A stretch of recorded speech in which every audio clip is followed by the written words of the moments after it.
Title: The Woman Who Returned from Silence. The rain fell softly the night Amara Dubé was declared dead. Doctors stood still around her hospital bed, the monitor frozen in a single unforgiving line. After hours of struggle, they whispered the words no family ever wants to hear. She's gone. Her body was taken home to the village, wrapped in white cloth. Word spread quickly. Candles were lit. Songs of farewell filled the air.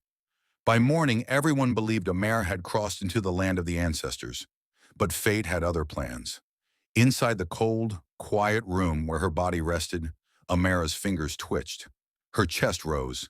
She gasped. With a sharp breath, her eyes flew open. She screamed. The women keeping vigil ran out, shouting in terror. "The dead has spoken!"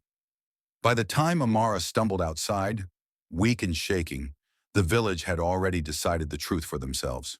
She was no longer human. She was a ghost. Children hid behind doors. Dogs barked wildly when she passed. People dropped their buckets and fled at the sight of her shadow. Some swore she did not touch the ground. Others claimed the air turned cold when she walked by. Amara tried to explain. "I am alive," she cried. "I breathe. I feel pain. I am not a spirit." But fear is louder than truth. Even her own family refused to let her inside the house where she once slept.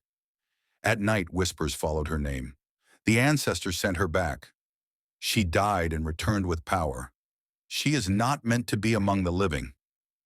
Lonely and confused, Amara wandered the outskirts of the village, sleeping near the old riverbank. Yet strange things began to happen around her. Sick people felt stronger after speaking with her. A woman who had not spoken in months found her voice again.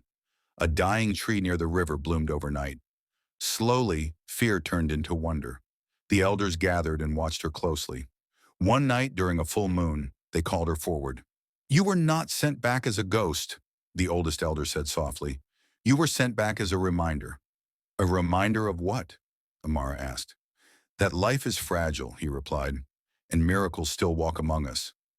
The village welcomed her home at last, not as a spirit, not as something to fear, but as a woman who had touched death and returned with light in her breath.